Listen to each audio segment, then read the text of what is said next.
start. Okay, I can continue my slide. Okay. Thank you, Lexas Medical School. Sometime they arrange there a lot of seminar like this cupping, acupuncture, and few days ago they also arranged the workshop in leech therapy. So I appreciate that, and I will appreciate I appreciate to Nexus Medical School every work. So I will help in future, inshallah, and I will bring my another friends like this, Dr. Lisa, like Dr. Norin, and another my friend. Okay, so now I can start my slide. So classification of hijama already. আমাদের first যে guest speaker রয়েছে আমাদের doctor Rishad already কিছু কথা বলেছে, এবং আমার friend doctor Lisa already অনেকগুলো বিষয়কে কোট করার চেষ্টা করেছে। সে জায়গা থেকে আমি আমার জায়গা থেকে কিছু বিষয়কে শেয়ার করব।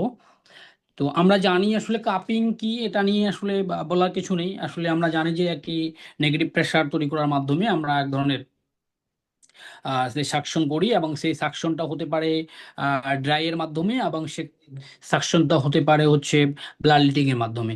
অর্থাৎ আমাদের যে যদি কাপিংকে আমরা ডিফাইন করার চেষ্টা করি, there are lot of types here. So আমরা অনলি জানি যে পাঁচ ধরনের হচ্ছে আমরা কাপিং এর কথা জানি। পাঁচ ধরনের কাপিং বলতে হচ্ছে আমরা যেটা যে পাঁচ ধরনের কাপিং, সেই কাপিং এর ক্ষেত্রে আমি যদি দেখাতে চাই প্রথম স্লাইডে,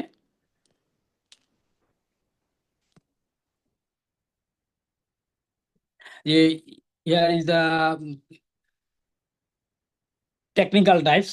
টেকনিক্যাল টাইপসের ক্ষেত্রে যদি আমরা বলতে চাই dry cupping, flush cupping, wet cupping, massage cupping, this is the technical types. And first হচ্ছে আমরা জানি যে ড্রাই কাপিং এবং হচ্ছে ওয়েট কাপিং, এবং শুধুমাত্র ওয়েট কাপিং যেটাকে আমরা বলছি blood letting, as like it's also call the ফাসাদ ভেনাসেকশন অলসো, এটিকে বাদ দিলে, অর্থাৎ ওয়েট কাপিংকে যদি আমরা বাদ দিই, তাহলে হচ্ছে সকল ধরনের কাপিংকেই আমরা ড্রাই কাপিং বলছি।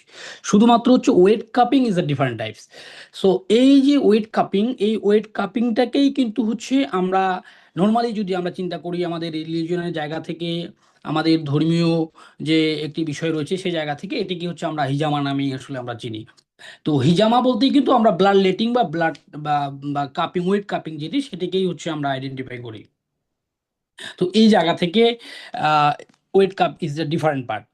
ড্রাই কাপ বলতে আসলে অনেক ধরনের প্রসিডিউর রয়েছে। এইগুলো আমি যে স্লাইডে যতগুলো কাপিং এর কথা বলছি সবগুলোই হচ্ছে আমাদের ড্রাই কাপিং, ঠিক আছে।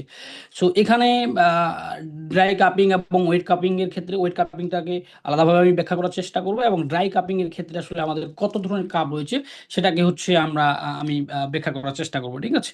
তো ড্রাই কাপিং এর ক্ষেত্রে এই যে ফ্লাশ কাপিং বলি, আমরা মেসেজ কাপিং বলি, এবং the power of suction related type যদি বলি আমরা light cupping, medium cupping, strong cupping, এবং হচ্ছে পালসেটাইল কাপিং। অর্থাৎ এটি এই যে পাওয়ার অফ সাকশনের ক্ষেত্রে, অর্থাৎ আমরা কতটুকু প্রেশার ক্রিয়েট করার মাধ্যমে আসলে আমরা আমাদের এই কাপিংটা করছি, অর্থাৎ আমরা কত স্কেলে আসলে আমরা চাপ দিয়ে আমরা এই যে কাপিংটা করছি। তো এই জায়গা থেকেই হচ্ছে লাইট কাপিং, মিডিয়াম কাপিং, এবং হচ্ছে স্ট্রং কাপিং, এবং হচ্ছে পালসেটাইল কাপিং। তারপর থার্ড হচ্ছে method of suction related type. যদি সাকশন করার ক্ষেত্রে এটি হচ্ছে পাওয়ারের ক্ষেত্রে, অর্থাৎ কত প্রেশারে হচ্ছে আমরা করছি। আর এটি হচ্ছে সাকশনের দিক থেকে যদি আমরা চিন্তা করি তাহলে হচ্ছে ফায়ার, ম্যানুয়াল সাকশন কাপিং, এবং হচ্ছে অটোমেটিক সাকশন কাপিং। অর্থাৎ এখানে যদি আমরা চিন্তা করি সাকশনের দিক থেকে হচ্ছে ফায়ার কাপ এবং হচ্ছে ম্যানুয়াল সাকশন কাপিং, যেটাকে হচ্ছে আমরা নর্মালি যে কাপিংটা করছি অ্যাজ লাইক যদি আমরা বলি ওয়েট কাপিং, ঠিক আছে। এবং অটোমেটিক সাকশন কাপিং যেটি হচ্ছে যে আসলে আমরা নর্মাল প্রসিডিউরের মাধ্যমে যেটি আমরা করে থাকি সেটি হচ্ছে অটোমেটিক যে সাকশন। এবং আমার ফোর্থ যদি বলি যে থেরাপি রিলেটেড যে আমাদের কাপিং রয়েছে, বিশেষ করে আমরা নিডল কাপিং, আকুপাংচার কাপিং যেটাকে আমরা বলছি, অর্থাৎ এই নিডলিং কাপিং হচ্ছে আমাদের যে আমরা প্রথমত আমরা আকুপাংচার করার পর, অর্থাৎ আমাদের আকুপাংচার অর্থাৎ নিডলকে ইনসার্ট করার পর হচ্ছে আমরা সেটিকে হচ্ছে গ্লাস কাপ দিয়ে আমরা যে প্রেশার ক্রিয়েট করি সেই নিডলের উপরে, সেটাকেই হচ্ছে আমরা মূলত নিডল কাপিং বলছি। অর্থাৎ আমরা যখন কাপিং করছি ফার্স্ট হচ্ছে আমরা আকুপাংচার নিডলিং ইনসার্ট করব, দেন গিয়ে হচ্ছে আমরা সেই নিডলের উপর হচ্ছে কাপকে হচ্ছে আমরা নেগেটিভ প্রেশার ক্রিয়েট করব। মজ্জা কাপিংটা হচ্ছে মূলত আমরা উম, যে আকুপাংচারের সঙ্গে অর্থাৎ নিডলিং ইনসার্ট করার পর যে হচ্ছে আমরা ইয়ে করছি, নিডলিং ইনসার্ট করার পর যে আমরা মুদ্রা দিচ্ছি সেটাকে আমরা হচ্ছে মুগজা কাপিং বলছি। এবং হার্বাল কাপিং এর ক্ষেত্রেও আসলে সেম থিংস, যে হার্বাল কাপিং বলতে হচ্ছে এখানে আমরা কাপিং এর ক্ষেত্রে বিশেষ করে ফ্লাশ কাপিং এর ক্ষেত্রে, এবং অনেক সময় আমরা যখন ওয়াটার কাপিং এর কথা বলছি, এই ওয়াটার কাপিং এর ক্ষেত্রে আমরা এক ধরনের হার্স ব্যবহার করি। অর্থাৎ এটিকে যদি আমি এক কথায় বলি যে আসলে আমরা ফার্স্ট টপ হল হচ্ছে কোনো পেশেন্ট যখন আমাদের কাছে আসে, তার ফার্স্ট হচ্ছে অ্যাসেসমেন্ট আসলে আমাদের করতে হবে। অর্থাৎ ফিজিক্যাল এক্সামিনেশনটা তার লাগবে, যে আসলে তার বিটিসিটি টাইম কত, ক্লোরিন টাইম, ব্লিডিং টাইমটা আসলে কেমন হতে পারে, দেন হচ্ছে তার হচ্ছে হিমোগ্লোবিন পার্সেন্টেজ কত, পেশেন্ট আসলে এনিমিক কিনা, এনিমিক কিনা, এবং হচ্ছে পেশেন্টের পিরিয়ড অবস্থা চলছে কিনা, এবং পেশেন্ট হচ্ছে ফিমেলের ক্ষেত্রে একরকম হবে, মেলের ক্ষেত্রে একরকম হবে, এবং ফিমেলের ক্ষেত্রে যদি হয় তাহলে সে ফিমেল হচ্ছে প্রেগনেন্ট কিনা। এই ধরনের যে প্রসিডিউরগুলো রয়েছে আসলে আমাদের অবশ্যই, আমাদের যে কোনো কাপিং, বিশেষ করে ওয়েট কাপিং করানোর ক্ষেত্রে আমাদেরকে অবশ্যই এই বিষয়টি হচ্ছে লক্ষ্য রাখতে হবে। এবং এই কারণে লক্ষ্য রাখতে হবে যে আসলে পেশেন্ট যদি আমাদের এনিমিক হয়ে যায়, আমাদের হিমোগ্লোবিন পার্সেন্টেজ যদি তার কম থাকে, তাহলে এই জায়গা থেকে তো আসলে তাকে যদি আমরা ওয়েট কাপিং করাই তাহলে আসলে সে তো আরো বেশি হচ্ছে এনিমিক হয়ে যাবে। তো এই বিষয়গুলোকে আসলে আমাদের খুব ভালো করে চিন্তা করতে হবে। এবং অনেক পেশেন্ট আসলে যে আসে অ্যালার্জিক থাকে, অ্যালার্জিক কন্ডিশনে থাকে, কিন্তু আসলে এসে বলে না। কিন্তু এটি এই অ্যাসেসমেন্ট করার মাধ্যমে যদি আমরা প্রপার যে আসলে পেশেন্টকে কি ধরনের কাপিং দেওয়া যাবে বা কি ধরনের কাপিং আসলে লাগবে, এটিকে কিন্তু আসলে ডায়াগনোস করতে হবে। অর্থাৎ ফার্স্ট অফ অল হচ্ছে আপনাকে রোগ ডায়াগনোস করতে হবে। রোগ ডায়াগনোস না করে আপনি যদি আহ, উম, খুব হরহামেশাই আসলে আসলো আমি কাপিং দিয়ে দিলাম, নো, এটা আসলে ইথিক্যাল জায়গা থেকে, কোনো একজন এক্সপার্টের জায়গা থেকে এটি সঠিক নয়। তো এই বিষয়গুলোকে আসলে আমাদের খুব ভালো করে আমাদের খেয়াল করতে হবে, ঠিক আছে। তো এক্ষেত্রে হচ্ছে ম্যাগনেটিক কাপিং এবং লেজার কাপিং, এই মিনস সিমিলার। আসলে আমরা অনেক সময় দেখা যায় যে আমরা লাইটের মাধ্যমে, অর্থাৎ আমরা দেখা যায় যে আইআর মেশিনের মাধ্যমে, আইআর এর মাধ্যমে যে আসলে আমরা কাপিং এর উপর যে এক ধরনের হিট দিচ্ছি, this is the same things. অর্থাৎ এই যে হিট দিচ্ছি, অর্থাৎ আমরা অ্যাজ লাইক এটি হচ্ছে ফায়ার কাপিং আমরা বলতে পারি, ঠিক আছে। যে যদি পেশেন্টের ভিতরে বিশেষ করে মাসেল স্পাজম যাদের থাকে, তারপর হচ্ছে মাসেল স্টিমুলেশন যখন যাদের থাকে, হুম, বা নি জয়েন্ট পেইন থাকে বা আর্থ্রাইটিসের ক্ষেত্রে আসলে আমরা এই ধরনের অ্যাপ্লাই করি, এই ধরনের কাপিংগুলো অ্যাপ্লাই করি, ঠিক আছে।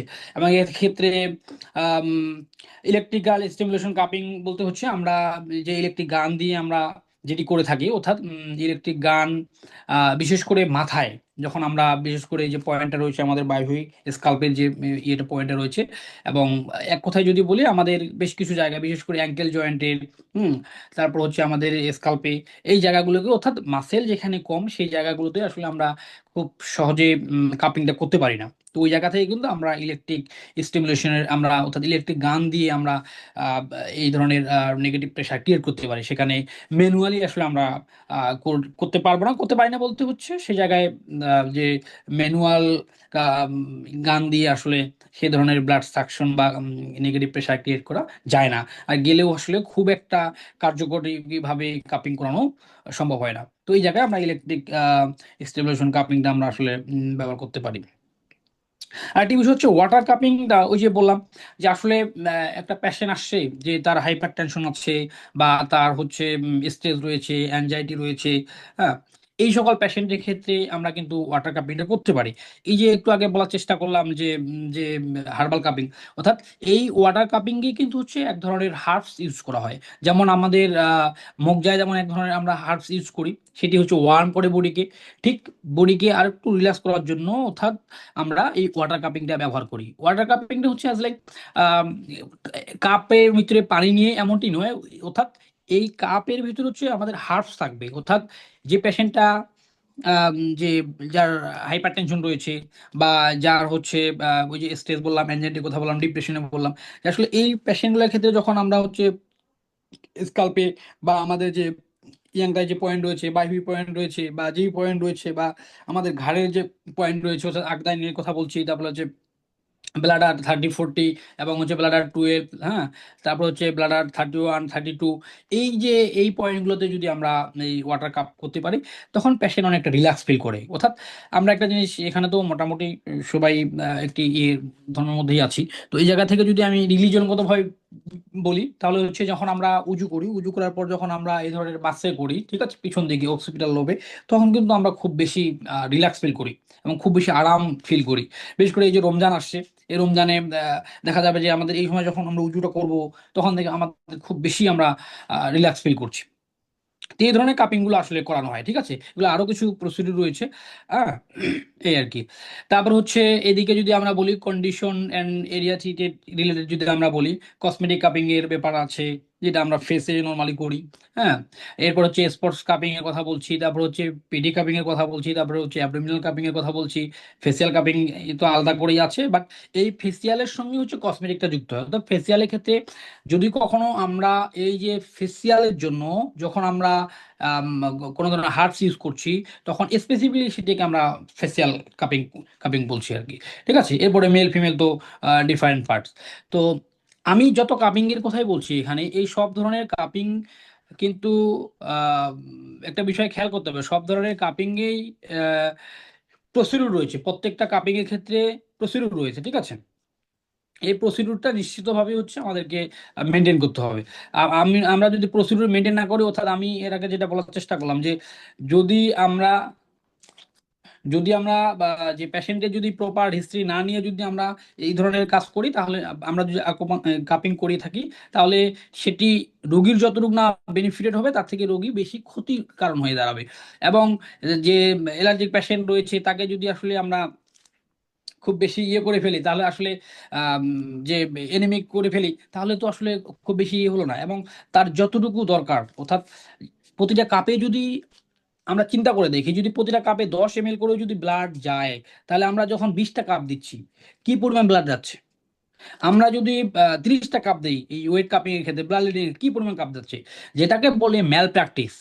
এমন কোনো রিসার্চ নেই, এমন কোনো বই নেই যেই বইয়ে লেখা আছে যে 20টা কাপ ওয়েট কাপিং এ দিতে হবে। নট মোর দেন 10। অর্থাৎ 10টি কাপের ব্লাড লেডিং এর ক্ষেত্রে কখনোই 10টি কাপের বেশি দেওয়া যাবে না, ঠিক আছে। মানে 9টা থেকে 10টা, নট মোর দেন।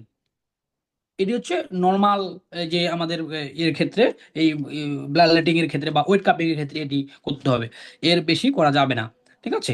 কারণ একটি সুস্থ মানুষও যখন আমার কাছে আসবে, তখন এই সুস্থ মানুষও হচ্ছে যখন আমি তার ইয়ে থেকে প্রায় আধা কেজি বা মোর দেন বা অ্যারাউন্ড হাফ কেজি যখন ব্লাড আমরা লেটিং করছি, আসলে এটি তো তার জন্য অনেক বেশি ক্ষতির কারণ হতে পারে, ঠিক আছে। এই বিষয়টিকে খুব ভালো করে আমাদের খেয়াল করতে হবে। আর একটি বিষয় হচ্ছে, নর্মাল ভাবে যদি আমরা যে কয়েকটি কাপিং আমরা ইউজ করতেছি, মূলত হচ্ছে আম, যে dry cupping, wet cupping, fire cupping, massage cupping বা মুভিং কাপিং, ফ্লাশ কাপিং এবং নিডল কাপিং, নর্মাল হচ্ছে এই কয়েকটা কাপিং এর মূলত হচ্ছে আমরা খুব বেশি ইউজ করি। এবং এগুলার প্রত্যেকটার পিছনে কিছু প্রসিডিউর রয়েছে। প্রসিডিউর বলতে হচ্ছে, আমি আবার বলছি যে আমরা যখন হচ্ছে কাপিং শুরু করব, শুরুটা অবশ্যই আমাদের কিছু প্রিপারেশন রয়েছে। সেই প্রিপারেশনের মধ্যে যদি আমি বলি যে অবশ্যই পেশেন্ট এবং ডক্টর সেফটিটা অবশ্যই মাস্ট। ডক্টর পেশেন্ট সেফটিটাকে অবশ্যই আমাদের উম, অগ্রাধিকার দিতে হবে। আমরা যেখানেই কাপিং করি না কেন, যে ক্লিনিক যে হসপিটালে আমরা করি না কেন, কারণ এটি আপনার ইনফেকশন হওয়ার খুব বেশি চান্স থাকে, বিশেষ করে ব্লাড লেটিং এর ক্ষেত্রে।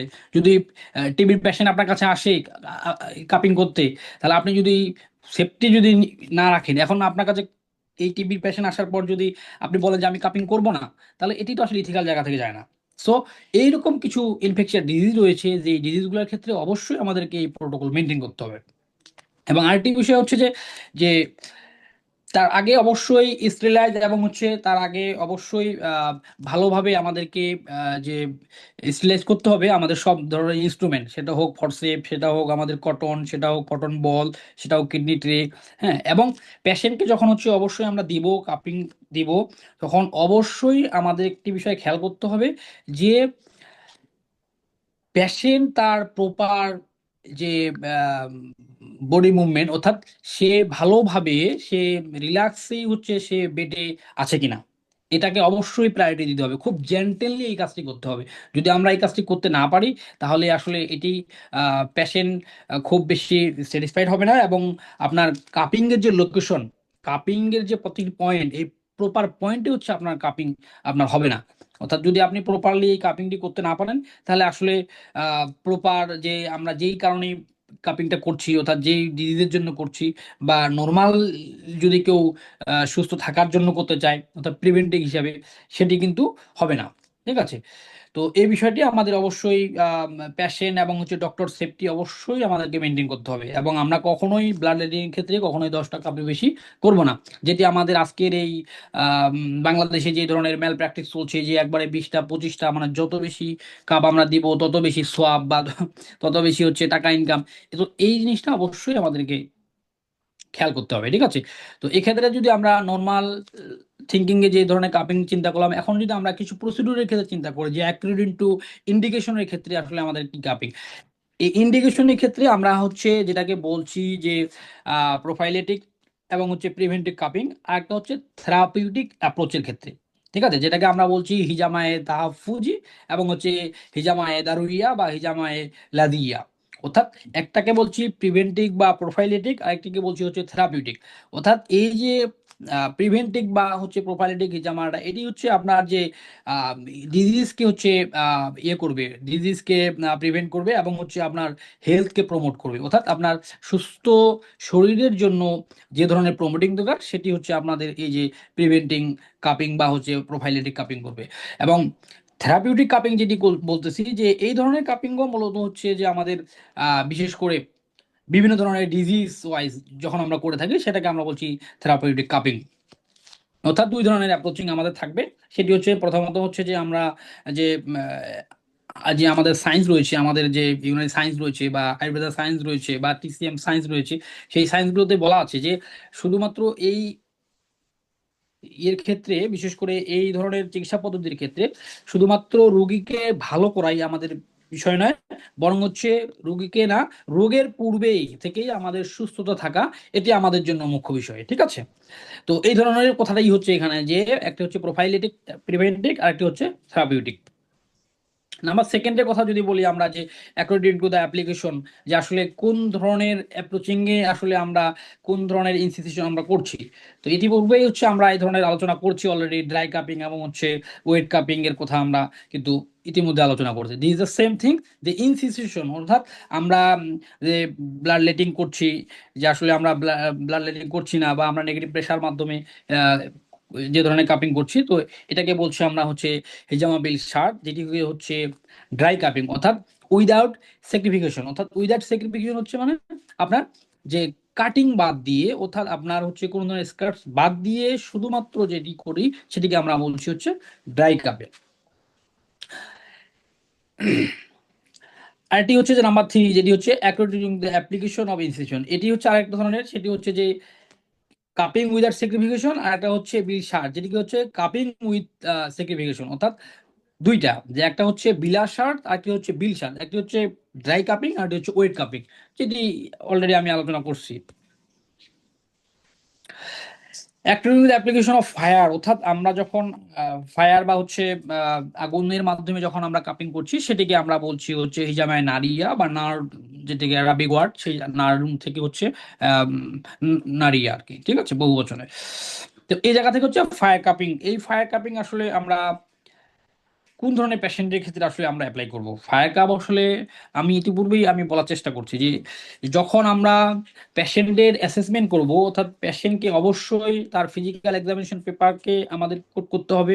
এবং এই ফিজিক্যাল এক্সামিনেশনের মধ্যে যখন আমরা সে যে আমরা ইউনানি ফিলোসফিতে বা ইউনানি চিকিৎসা পদ্ধতির মধ্যে যে রয়েছে 4টি দাম, বলগম, সপ্রা, সদা, হট, কোল্ড, ড্রাই এবং ময়েস, অর্থাৎ পেশেন্ট কোন মেজাজের এবং কোন টেম্পারেমেন্টের, এটিকে যদি আমি ইনশিওর করতে পারি, তাহলে আমার জন্য কাপিং বা হিজামা করাটা খুবই সহজ হবে। কেননা এই যে ফায়ার কাপিং, এই ফায়ার কাপিং এর ক্ষেত্রে আসলে এখন এক হাইপার টেনশনের একটি পেশেন্ট আসলো, আমি তাকে হচ্ছে আরো বেশি হচ্ছে ফায়ার কাপিং করলাম, আলটিমেটলি কি হলো, তার ব্লাড সার্কুলেশন আরো বেশি বেড়ে গেল, তাহলে কি হলো, হিতে বিপরীত হয়ে গেল।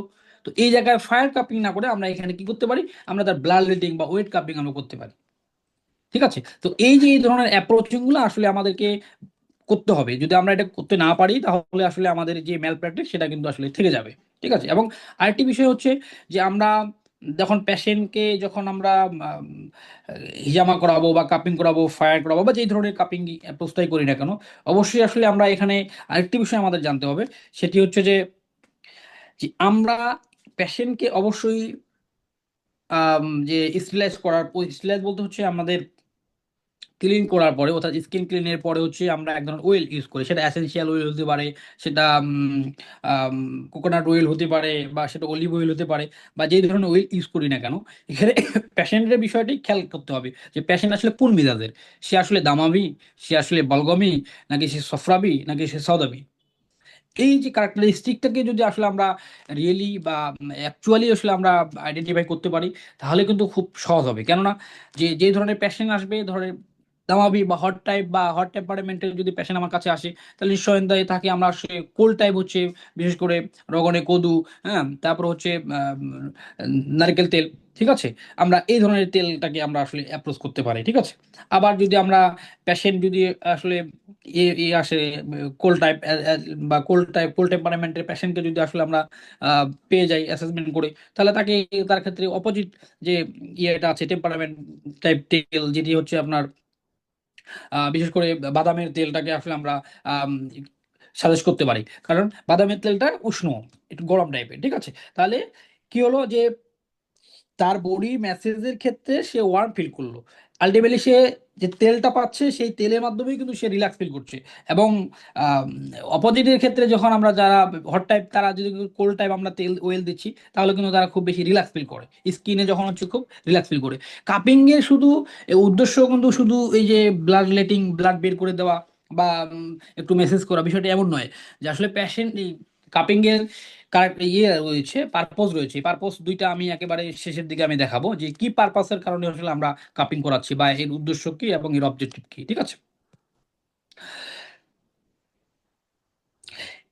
হিজামা উইথ সার্টেন প্রি প্রসিডিউর, ওই যে আমি অনেকগুলো প্রসিডিউর আমি দেখালাম, যে আসলে অনেকগুলো কাপিং এর দেখালাম, যে লাইট কাপিং বা হচ্ছে স্ট্রং কাপিং বা মোডারেট কাপিং, ঠিক আছে। তো এটা হচ্ছে হচ্ছে প্রি প্রসিডিউরের ক্ষেত্রে, অর্থাৎ প্রসিডিউরের ক্ষেত্রে বলতে হয় যে পেশেন্টকে আসলে কি ধরনের অ্যাপ্লাই বা কি ধরনের অ্যাপ্লিকেশন করা যায়। ফার্স্ট অফ অল হচ্ছে, আমি আবার বলছি, ফার্স্ট অফ অল হচ্ছে অবশ্যই পেশেন্টের মিজাজকে, অর্থাৎ টেম্পারামেন্টকে আমাদের ফার্স্ট প্রায়োরিটি দিতে হবে। দেন আপনি তাকে যে ধরনের কাপিং এর অ্যাপ্রোচই করেন না কেন, সেই কাপিং এর অ্যাপ্রোচের সঙ্গে আপনি আদার্স কি প্রোটোকল মেনটেন করতে পারেন। যদি আমি এখানে বলি, বিভিন্ন ধরনের হার্বস এর কথা বলি, ওই যে হট টাইপ হার্বস দিতে পারি, হট টাইপ ইনগ্রেডিয়েন্টস আমরা ইউজ করতে পারি, বা কোল্ড টাইপ ইনগ্রেডিয়েন্টস আমরা পেশেন্টের জন্য আমরা এটা দিতে পারি। তো এই বিষয়গুলোকেও আসলে আমাদের খেয়াল করতে হবে।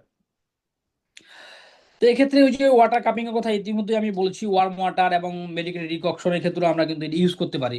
এই যে বললাম, যারা বিশেষ করে অলওয়েজ যাদের কোল্ড থাকে, বা সিওপিডি পেশেন্ট যারা আছে, বা যাদের বিশেষ করে এক কথায় যদি বলি লাং ডিজিজ যাদের বেশি আছে, বা যাদের হচ্ছে হাইপোথাইরয়েডিজমে যারা আক্রান্ত, বা এই ধরনের পেশেন্টের ক্ষেত্রে কিন্তু আমরা এই ধরনের ওয়ার্ম ওয়াটার বা মেডিকেটেড ডিককশন কাপিংটাকে আমরা সাজেস্ট করতে পারি।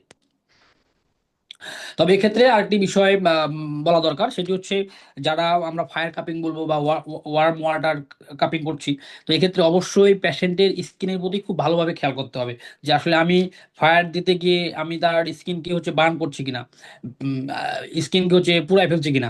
এটি কিন্তু খুবই বাজে মানে হয় যদি আমি পেশেন্টের স্কিন পুড়ায় ফেলি, তাহলে এটি কিন্তু আহ, একজন ডক্টরের জন্য খুব বেশি হচ্ছে আহ, খারাপের দিকে আর কি, ঠিক আছে। আরেকটি বিষয় হচ্ছে, যখন আমরা মুগজা, অর্থাৎ যে আকুপাঙ্কচারের সঙ্গে মুগজা দিচ্ছি বা মুগজা কাপিং যেটা করছি, সেক্ষেত্রেও খুব ভালোভাবে আমার খেয়াল করতে হবে পেশেন্টের স্কিন যেন হচ্ছে কোনোভাবে বার্ন না হয়, কোনোভাবে হচ্ছে পুড়ে না যায়, ঠিক আছে।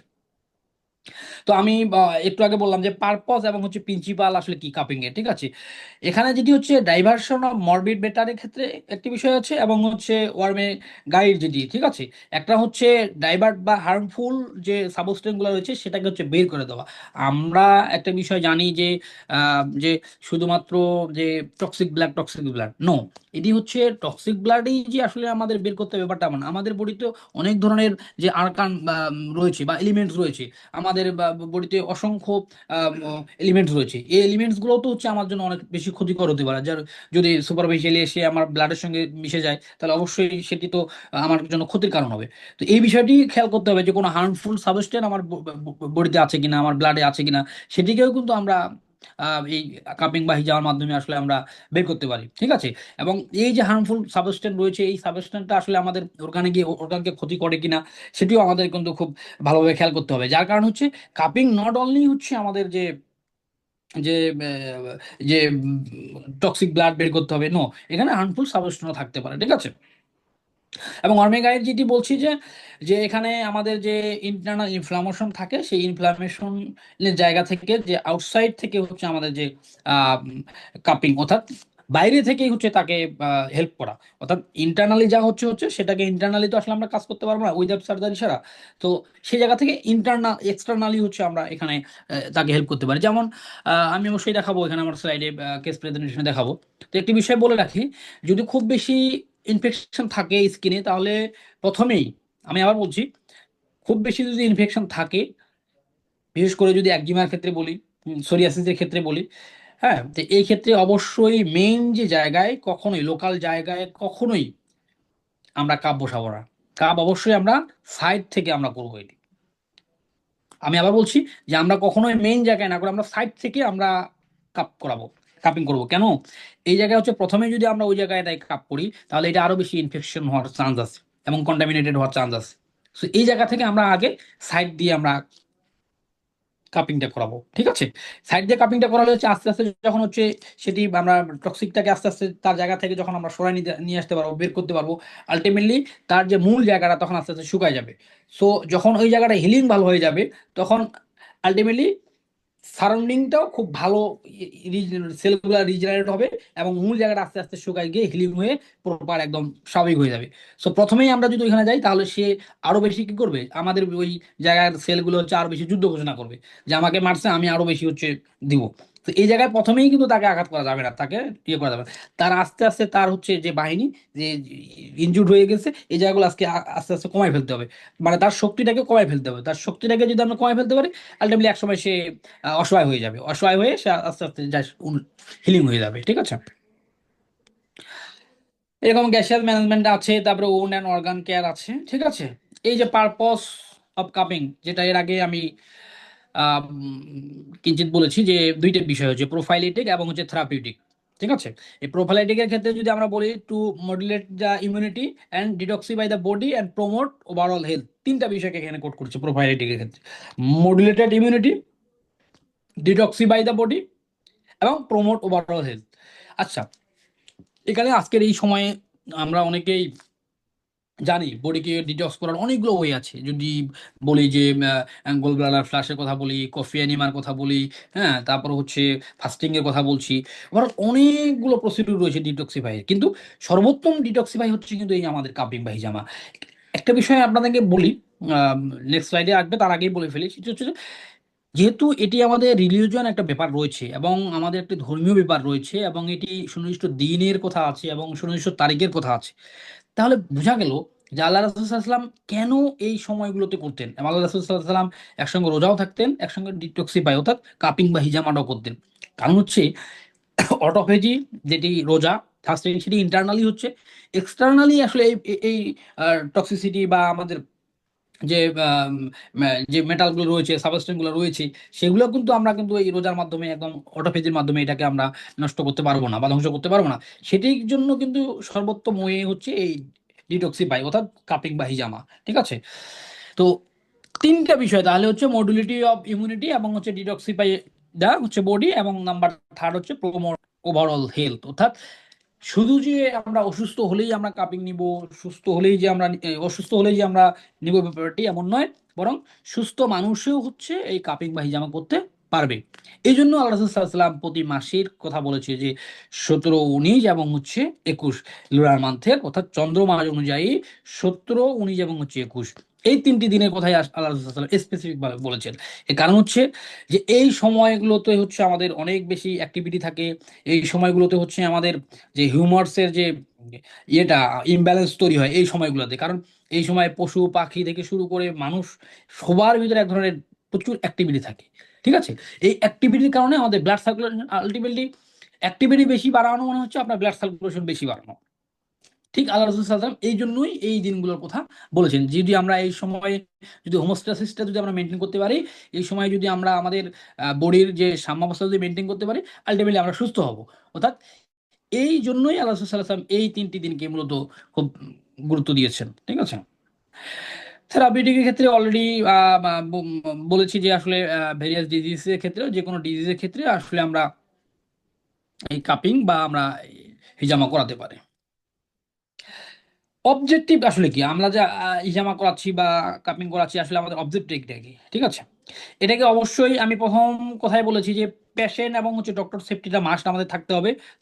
তো এই কথাটাই বলা হচ্ছে যে to ensure the patient safety by preventing infection, scar formation and the other post হচ্ছে প্রসিডিউরাল কমপ্লিকেশন অ্যারাইজ। অর্থাৎ শুধু আমরা কাপিং করছি, করেই আমরা পেশেন্টকে বিদায় দিচ্ছি, ব্যাপারটা এমন নয়। বরং তার যে কনসেন্ট ফর্ম রয়েছে, এই কনসেন্ট ফর্ম অনুযায়ী যে আসলে পরবর্তী সময় তার কোনো ধরনের প্রবলেম হচ্ছে, এরকম হয়, এরকম অনেক পেশেন্টের হয় যে এই যে আমরা যেটা দেখছি যে খুব আলোচনা হচ্ছে যে ব্লিস্টার হওয়া বা হচ্ছে স্কার পড়ে যাওয়া বা হচ্ছে আম, যেটাকে আমরা ফোসকা বলছি, এই ধরনের কিন্তু অনেক অকারেন্স বা অনেক ধরনের কাজ হচ্ছে। তো এই বিষয়গুলো আমাকে খুব ভালোভাবে খেয়াল করতে হবে। ফার্স্ট হচ্ছে আমার পেশেন্ট সেফটিটা আমার মাস্ট। ঠিক আছে। নাম্বার সেকেন্ডের কথা বলছি, to ensure the procedure is carried out in painless way the least discomfort to the participant. অর্থাৎ আমি প্রথমের দিকে বলার চেষ্টা করেছি যে খুব জেন্টেললি, খুব ভদ্রভাবে এবং খুব স্বাভাবিক ওয়েতে হচ্ছে আমাদের যদি ওয়েট কাপিং করি, অবশ্যই ব্লাড ব্লেড সার্কুলেটের ক্ষেত্রে, ব্লেড স্কারের ক্ষেত্রে, অর্থাৎ কাটিং এর ক্ষেত্রে অবশ্যই খুব ভালোভাবে খেয়াল করতে হবে পেশেন্ট যেন হচ্ছে পেন না পায়। এটি আমাদের ফার্স্ট প্রায়োরিটি থাকবে। তবে হ্যাঁ, পেশেন্ট অবশ্যই কিছু না কিছু পেন পাবে, এটা কি আসলে অস্বীকার করার কোনো সুযোগ নেই। কারণ আমরা যেহেতু উইদাউট হচ্ছে অ্যানাস্থেসিয়া দিয়ে আমরা এটি করছি, তার মানে কিছুটা সে পেন পাবে। তবে চেষ্টা করতে হবে সর্বোচ্চ যতটুকু হচ্ছে তাকে পেনলেস ভাবে হচ্ছে এই কাপিংটা করানো যায়। এই জন্যই আমাদের দক্ষ হতে হবে এবং এই জন্যই আমাদের দক্ষ হিজামা স্পেশালিস্ট বা আমাদের কাপিং স্পেশালিস্ট হওয়া দরকার। ঠিক আছে।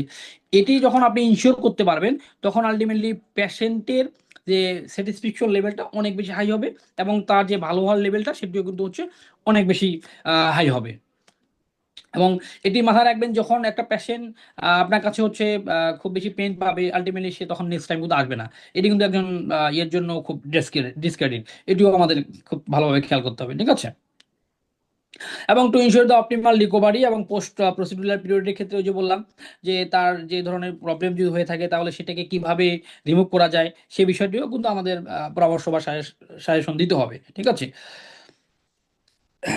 এবং লাস্ট যে বিষয়টি হচ্ছে to ensure that the procedure of various type of the cupping therapy have been perform uniformly with sit the standards safely and the hygienically by following establish sterilization protocols and infection control standard. অর্থাৎ আমি শুরুর দিকে বলছি, আবার বলছি যে আমাদের অবশ্যই যেন ইনফেকশন না হয় এবং সেই ধরনের স্টেরিলাইজেশন প্রোটোকলস আমাদের থাকতে হবে। ঠিক আছে। আমরা যদি একই কাপ দিয়ে আমরা কয়েকজনকে করি, আসলে এখানে তো কন্টামিনেটেড বা ইনফেকশন হওয়ার চান্স খুব বেশি, যেটি আমাদের বাংলাদেশে এটি খুবই বাজে প্র্যাকটিস বা মেল প্র্যাকটিস, যে একটা কাপ দিয়ে আমরা কয়েকজনকে করি। সো এটা কখনোই আমরা আমাদের জায়গা থেকে আজকের এই সেমিনার থেকে এটা হওয়া উচিত যে একটা cup one time, not to time.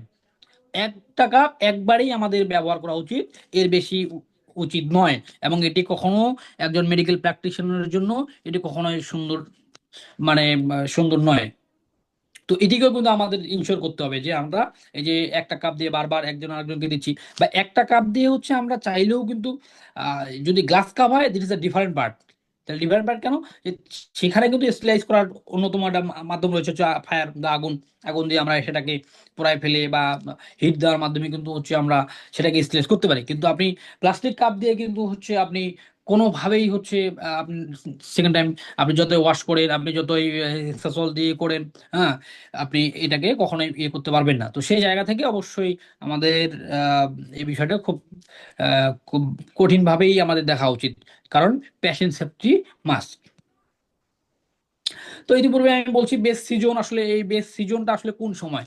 যে স্প্রিং ইজ দ্য আইডিয়াল মানে মান্থ সিজন, কেননা হচ্ছে এই সময় প্রোফাইলিক প্রিভেন্টিভ পারপোজ থাকে কিরকম, যে এই সময় যে বললাম যে আমাদের এই সময় খুব বেশি শরীরের যে হিউমার্স বা আমাদের বডির যে টেম্পারামেন্ট এটি হচ্ছে ইমব্যালেন্স থাকে, অর্থাৎ অনেক বেশি হাই থাকে। ঠিক আছে, এবং সামারের ক্ষেত্রেও ঠিক সেম অবস্থা, যে এই সময় আমাদের যে বডি অনেক সময় অনেক বেশি গরম থাকে এবং টেম্পারমেন্ট অনেক বেশি হিট হট থাকে। তো এই জায়গা থেকেই আমাদের কিন্তু এই যে ব্লাড স্টেগনেশন বা ব্লাড, অর্থাৎ যে ব্লাড সার্কুলেশন বেশি হওয়া, তো এই যে বডি যখন হচ্ছে হার্টে যখন ব্লাড সার্কুলেশন বেশি হচ্ছে বা অন্যান্য অর্গানগুলো যখন ব্লাড সার্কুলেশন বেশি হচ্ছে, আলটিমেটলি তখন কিন্তু হচ্ছে আমাদের এই ধরনের প্রবলেমগুলো আমরা আমরা বিভিন্ন ধরনের ডিজিজে আমরা আক্রান্ত হচ্ছি। সো এই সময়টাতেই হচ্ছে বেস্ট সিজন, এই কারণে যখন আমরা এই সিজনগুলোতে আমরা ব্লাড লেটিং করব, আমরা ওয়েট কাপিং করব, তখন আলটিমেটলি হচ্ছে আমাদের কি বডি একটা সাম্যাবস্থা বিরাজ করবে, আমাদের ব্লাড সার্কুলেশনের ভিতরে এক ধরনের কি থাকবে, সাম্যাবস্থা বিরাজ করবে। ঠিক আছে, আবার আমাদের পেরিফেরিতে আমাদের এপিডার্মিস ডার্মিস লেয়ারগুলোতে হচ্ছে স্বাভাবিক ব্লাড সার্কুলেশনটা তখন থাকবে, যার ফলে হচ্ছে আমাদের রোগ আক্রান্ত হওয়ার সুযোগটা হচ্ছে কম। ঠিক আছে, তো এখানে হচ্ছে লুনার মান্থের ক্ষেত্রে হচ্ছে আমরা কি কি বার, 17, 19 এবং 21, এটি তো আমি বললাম। এটি আরবি মাস অনুযায়ী হচ্ছে এই দিনগুলোতে আমাদের করা উচিত একদম সুস্থ মানুষের জন্য। অসুস্থ মানুষ তো করবেই নর্মাল ওয়ে তো। এবং এখানে আরেকটি কথা বলে রাখি, সেটি হচ্ছে যে আমরা নর্মালি হিজামা এবং কাপিংকে খুব বেশি ঘিলাই ফেলি। আমি আগেও ডিফাইন করার চেষ্টা করছি, এখনো ডিফাইন করি, সেটি হচ্ছে যে কাপিং শুধুমাত্র যদি আমরা সুনির্দিষ্ট দিন বা তারিখে আমরা করি, সরি, হিজামা যদি আমরা এই 17, 19, 21 এই নির্দিষ্ট সময়ের মধ্যে যদি আমরা করি, দ্যাট ইজ কল হচ্ছে হিজামা। ঠিক আছে, আর আমরা নর্মাল সময়ে যে কোনো ডিজিজের ক্ষেত্রে যে কোনো সময় যদি আমরা এই কাপ করি, সেটিকে আমরা বলছি কাপিং। ঠিক আছে, এবং নির্দিষ্ট সময় এবং নির্দিষ্ট দিন এবং নির্দিষ্ট তারিখ, অর্থাৎ নির্দিষ্ট দিন বলতে হচ্ছে বললাম যে সোম, আম, সেটি হচ্ছে সোম, মঙ্গল এবং হচ্ছে বৃহস্পতি, এই 3 দিন। এবং আরবি মাস অনুযায়ী হচ্ছে 17, 19 এবং হচ্ছে 21, এই 3 দিন। এবং বেশ সময় কখন, মানে টাইম অফ ডে, অর্থাৎ দিনের মধ্যে কোন সময়টাতে আসলে খুব বেশি আম, আমাদের এই কাপিংটা করা উচিত, এবং বিশেষ করে তারিখের ক্ষেত্রে তো বললাম 17, 19 এবং 21।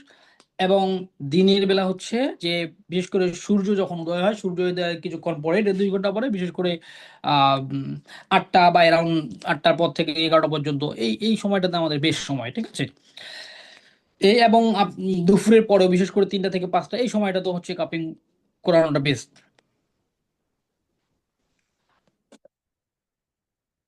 ঠিক আছে, এক্ষেত্রে আরো কিছু বিষয় আছে তো, আহ, আরো বেশি আলোচনায় যাওয়ার সুযোগ কম, যেহেতু অলরেডি 10টা 49 হয়ে গেছে, আমার নেক্সট গেস্ট রয়েছে। সো এই জায়গায় যে বিষয়টি আমরা দেখতে পাচ্ছি যে কেস প্রেজেন্টেশনের ক্ষেত্রে যে প্যাশেন্ট নেম হচ্ছে রফিকুল ইসলাম খান, উনি রাইট নাম হচ্ছে একজন মেম্বার অফ পার্লামেন্ট, একজন সংসদ সদস্য। তো উনি বেশ কিছুদিন আগেও লাস্ট 4 মান্থ থেকে 4 মান্থ, অ্যারাউন্ড 4 মান্থ থেকে চেম্বারে আসে। তো ওনার যেটি হচ্ছে যে ওনার ইনফ্লামেশন ছিল অ্যাঙ্কেল জয়েন্টে এবং সোয়েলিং ছিল এবং সিভিয়ার পেন। সিভিয়ার পেন হওয়ার কারণ হচ্ছে আসলে ওনার রিমান্ডের কারণে ওনার পা হচ্ছে ইনজুর্ড। ঠিক আছে, এবং উনি স্বাভাবিকভাবে হাঁটতে পারতো না, স্বাভাবিকভাবে হাঁটতে পারতো না। ঠিক আছে, সামা হচ্ছে উনি আমার চেম্বারে আসে এবং আমরা এই কাপিং করাই, অর্থাৎ ওয়েট কাপিং যেটাকে বলছি, ওয়েট কাপিং আমরা করেছি। ঠিক আছে, এবং আলহামদুলিল্লাহ লাস্ট হচ্ছে নির্বাচনকালীন সময়ে আমি খোঁজ নিয়েছি এবং ওনার পরিবারের সাথে কথা বলেছি, ওনারা যেটি আমাকে জানিয়েছে, এবং যে আলহামদুলিল্লাহ পুরো পা এবং লাস্ট নির্বাচনে কিছুদিন আগে, 15 দিন আগে উনি আসছিল আমার চেম্বারে, উনি একদম ফুললি সুস্থ। বলছি কোনো ধরনের আগে যেটা পেন ছিল, সোয়েলিং ছিল, এই ধরনের কোনো ধরনের সমস্যা এখন উনি ফিল করছেন না। ঠিক আছে, জাস্ট এই যে দেখেন, প্রথম স্লাইডে দেখেন যে আসলে কতটা ফুলা ছিল, মানে আনবিলিভেবল, মানে অনেক ধরনের অনেক বেশি ফুলা ছিল, যেটা হয়তো বা আমরা এই স্লাইডে দেখছি হয়তো বা কম বা এরকম কিছু না, কিন্তু অনেক বেশি ফুলা ছিল, যেটা আমরা বলি যে আম, যে গোদরোগের যেটাকে বলছি, ঠিক আছে, এলিফ্যান্টিয়াসিস যেটি বলছি আর কি। ঠিক আছে, এই গোদরোগের মতো একদম পা, মানে এলিফ্যান্টিয়াসিসের মতো হচ্ছে একদম ফুলে গেছে। ঠিক আছে, নাম্বার সেকেন্ড স্লাইডে দেখেন একেবারেই হচ্ছে পা একেবারে কিন্তু লেভেল, খেয়াল করছি আমরা, একেবারে কিন্তু লেভেল, এবং উনি খুব স্বাভাবিকভাবেই জীবন যাপন করছে এবং কোনো ধরনের পেইন নেই। এই যে নির্বাচনকালীন সময় আমি খোঁজ নিয়েছি, পুরো সময় জুড়ে উনি কোনো ধরনের পেইন ফিল করেনি। আমরা সেকেন্ড যদি বলি, এই পেশেন্টের নাম হচ্ছে নুসরাত, এবং হচ্ছে ওর বয়স যে 23, এবং ওর যে প্রবলেম সেটা হচ্ছে সোরিয়াসিস। ও দেশের বাইরে বিদেশে সব জায়গা থেকে উনি ট্রিটমেন্ট করেছে, এবং ও খুব বাংলাদেশের একজন অনেক বড় মাপের একজন মানুষের পরিবারের মেয়ে আর কি। তো সেই জায়গায় তার পায়ের এই যে অবস্থা, ঠিক আছে। এবং এই যে আফটার একটা জিনিস লাস্ট হচ্ছে উনি 4টা সেশন নিয়েছে। 4টা সেশনে হচ্ছে ওনার মোটামুটি আলহামদুলিল্লাহ একদম 70% কিউর, 70%, ঠিক আছে। এখন দেখেন যে আপনার লেফট সাইডে যে এটি একদম ফ্রেশ, একবারে ফ্রেশ, ঠিক আছে, একেবারে ফ্রেশ, ঠিক আছে। এটি জাস্ট লাস্ট হচ্ছে যখন 4টা সেশনের সময় এই ধরনের এই ছবি আমি নিয়েছি, বাট ভিডিওটি আসলে দেওয়ার সুযোগ হয়নি এখানে। তো আলহামদুলিল্লাহ 70% উনি ভালো। এবং উনি দেশের বাইরে বিদেশে সব জায়গায় উনি দেশে অনেক জায়গায় ট্রিটমেন্ট করেছে, অনেক ধরনের মেডিসিন খেয়েছে। উনি সিঙ্গাপুর গিয়েছে, উনি ইন্ডিয়াতে গিয়েছে, উনি মালয়েশিয়ায় গেছে, এবং উনি থাইল্যান্ডে পর্যন্ত গিয়েছে। কথা হচ্ছে কোনো ধরনের ইম্প্রুভমেন্ট উনি পানি, বরং হচ্ছে ডে বাই ডে ওনার বেড়ে যাচ্ছিল। তো আলহামদুলিল্লাহ উনি 70% হচ্ছে ওনার কি, এবং এটা হচ্ছে সোরিয়াটিক আর্থাইটিসও ছিল ওনার। তো এটিও আলহামদুলিল্লাহ মোটামুটি উনি মোটামুটি ভালো ভালো ফিল করছেন। এবং এই যে আঙ্গুল বাঁকা ছিল, এবং এই রাইট স্লাইডে দেখা যাচ্ছে যে আঙ্গুল বাঁকা ছিল, এটা আরো বেশি বাঁকা ছিল, বাট হচ্ছে আলহামদুলিল্লাহ সোজা, মানে এখন তো অনেক সোজা, তখন কিন্তু একেবারেই বাঁকানো ছিল, এবং ওই সবগুলো আঙ্গুলেই বলা যায় বাঁকানো ছিল, ঠিক আছে। নাম্বার থার্ড প্রেজেন্টেশন হচ্ছে যে উনি ফাইরুজ নাম, এবং ফিমেল, এবং 43, ওনার যে ওনারও সোরিয়াসিস, এবং এটা হচ্ছে ব্লিস্টার টাইপের হচ্ছে সোরিয়াসিস আপনি দেখতে পাচ্ছেন। তো উনি কিন্তু হচ্ছে এই লং টাইম উনি উনি উনি বাংলাদেশ ব্যাংকের একজন ঊর্ধ্বতন কর্মকর্তা, এবং হচ্ছে ওনার হাজবেন্ড হচ্ছে রাইট নাও বাংলাদেশের একজন হচ্ছে সচিব, ঠিক আছে। তো এই যে উনি 2টা সেশন নিয়েছে। তো প্রথম সেশন নেওয়ার পরে উনি ওনার ওনার প্রচন্ড লেভেল হচ্ছে ইরিটেট করতো, প্রচন্ড হচ্ছে ইচিং হতো ওনার। কিন্তু আলহামদুলিল্লাহ ওনার হচ্ছে এই কাপিং নেওয়ার পরে, 2টা কাপিং নেওয়ার পরে ওনার মোটামুটি যে ইচিংটা ছিল, বললো যে আমার কোনো ধরনের ইচিং এখন নাই। বাট এই যে ব্লিস্টারটা আছে, এটা এটা তো সামান্য দেখা যাচ্ছে, আমি ছবি ভাবে নিতে পারিনি, জাস্ট লাস্ট ডে যখন আসছিল তখন হচ্ছে আমি চেষ্টা করছি একটা ছবি নেওয়ার, মানে লুকায় আর কি এক কথায়, ঠিক আছে, যদি এটা আনইথিক্যাল। যাই হোক, তো সেই জায়গা থেকে কিন্তু উনি আর অনেক বেশি ছিল, পুরো পা জুড়ে একদম কালো হয়ে গেছে, পুরো পা একদম, যদি আমি বলি থাই থেকে শুরু করে একদম পুরো পা ওনার এই ধরনের কালো ছিল। বাট আলহামদুলিল্লাহ উনি 2টা সেশন নেওয়ার পর ওনার হচ্ছে প্রায় 50% লেজ হয়েছে, এবং হচ্ছে ওনার যে সবচেয়ে যে ডিফিকাল্টিস ছিল সেটি হচ্ছে যে পা যে চুলকাতো, প্রচন্ড লেভেল চুলকাতো, সেই চুলকানি জায়গা থেকে একদম টোটালি রিমুভ, ঠিক আছে। মোটামুটি এই 3টা কেস, আরো অনেকগুলা কেস ছিল, বাট আসলে সময়ের স্বল্পতার কারণে আমি নিয়ে আসতে পারিনি। যদি নেক্সট কোনো সময় হয় ইনশাল্লাহ আমি চেষ্টা করব যে দেখানোর আর কি, ঠিক আছে। তো কারো কোনো কোশ্চেন যদি থাকে, doctor Abir. Thank you so much doctor Mushfiq sir. এর মধ্যে দিয়ে আমাদের অফিসিয়াল সেকশনটা শেষ হয়েছে, আমাদের গেস্ট স্পিকারের বক্তব্য আমরা শুনেছি। অত্যন্ত ইনসাইটফুল একটা সেশন আমার মনে হয় হলো। তো যদিও আমাদের হাতেও সময় কম, সেক্ষেত্রে আমরা এখন আমাদের পরবর্তী যে